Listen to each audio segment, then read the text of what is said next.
Ustaz, lebih utama mana antara ibu dan teman yang saleh? Masya Allah. Kenapa Anda tidak menjadikan ibu Anda sebagai teman yang saleh dalam kehidupan? Ibu jelas lebih utama. Bahkan ibu dibandingkan dengan ayah pun ibu disebutkan 3 kali. Bahkan dalam Al-Quran setelah mengatakan sembah Allah, berbakti pada orang tua, ibu yang disebutkan pertama kali. Quran surah ke 31 ayat ke-14, posisi paling kiri sebelah atas. Quran surah ke 46 ayat ke-15, posisi paling kiri sebelah atas. Saya mau tunjukkan bagaimana di Quran surah ke-31 ayat ke-14, ibu orang tua yang beda agama saja tetap ada penghormatan di Quran dan dimintakan untuk mengajak pada kebaikan. Lihat kalimatnya. Wassaynal insana biwalidayhi wa wassaynal insana biwalidayhi. Dan kami wasiatkan kepada setiap manusia untuk berbakti pada kedua orang tuanya. Setelah itu ibu disebutkan, hamadathu ummu. Kalau kamu sedang merasa capek, punya masalah dengan orang tuamu, coba bayangkan bagaimana susahnya orang tua itu merawat kamu. Minimal ibu kamu aja. Bawa-bawa kamu itu 9 bulan mengandung, hamadathu ummu wahdan ala wahnin. Ibumu bersabar kepada kamu dalam 9 bulan. Kamu tidak bisa bersabar dalam 9 menit. Kamu siapa? Dibawa-bawa itu kemana-mana. Sampai kalau di Quran surah ke-46 ayat 15 itu, posisi paling kiri sebelah atas, itu bahasanya bukan wahnan lagi, korohan. Kadang-kadang lelahnya tak tertahankan. Luar biasa. Ditafsir di Quran surah ke-7 ayat 189. Falamma athqalat, maka tatkala semakin sulit, berat miling kanan susah, kiri susah. Allahu Akbar. Bahkan saat lahir masih diberikan ASI juga. Kadang-kadang diajak ke pesta, gitu kan? Ada haflah, ada zakat. Begitu undangan mecahin gelas, ditahan-tahan malunya. Saat sakit, parah luar biasa, minta ke dokter, ya Allah, dokter tolong yang terbaik. Kalau perlu ya Allah, ambil nyawa saya. Kalau perlu, itu kalimat-kalimat itu keluar. Tiba-tiba setelah dewasa, cuma 9 menit tidak bisa bertahan dalam sabar, berbakti pada orang tua. Ayo coba. Wa fisaluhu fi amain an ishkurli, itu bagian dari syukur kepadaku. Wali walidayya ilayya al-masir. Ayat 15 ini yang indah.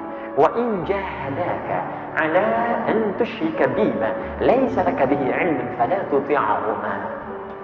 Tapi jika ibunda kamu atau ayahanda kamu beda keyakinan denganmu, kemudian memaksa engkau untuk beribadah menurut kepercayaannya, jangan ditaati.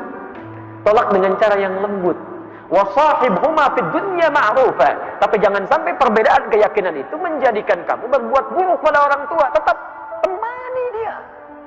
Bahasanya sahib dari kata sahabat. Sahib itu sesuatu yang lekat. Zamannya ashab. Ada orang yang lekat dengan surga tak terpisahkan, ashabul jannah. Ada orang yang lekat dengan neraka tak terpisahkan, ashabun nar.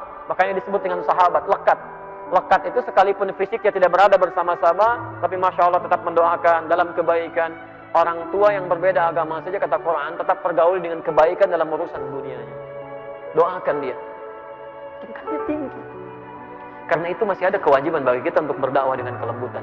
Ya, silakan di Quran surah ke-16 ayat 125. Ud'u ila sabili rabbika bil hikmah. Ajak yang belum paham dengan jalan dengan hukum Allah itu ke jalannya dengan hikmah. Ya, jangan dengan kalimat yang tidak menyenangkan. Ajak dulu dengan hikmah, doakan, lembutkan.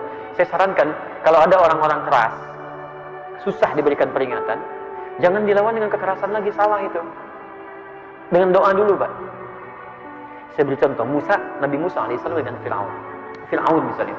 Kenal Fir'aun? Alhamdulillah. Kalau antum kenal saya bingung, antum kenal di mana gitu ya. Fir'aun itu makhluk manusia.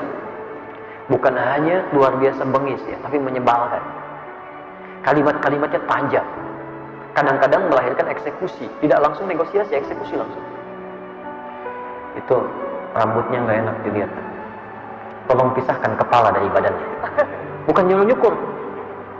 Makanya Nabi Musa alaihissalam ketika berdakwah kepada Fir'aun ini, itu memohon kepada Allah supaya hatinya diberikan kelapangan. Kalau hatinya sudah lapang, luas, jadi cacian-cacian itu nggak cepat tersinggung nanti. Tidak cepat tersinggung. Bayangkan kalau Nabi tersinggung, cuma mengangkat tangan berdoa, ya Allah ini manusia menjengkelkan sekali, wafatkan saat ini. Meninggal dia. Dikabulkan. Cuman hikmah dakwah dari peristiwa itu nggak ada untuk kita.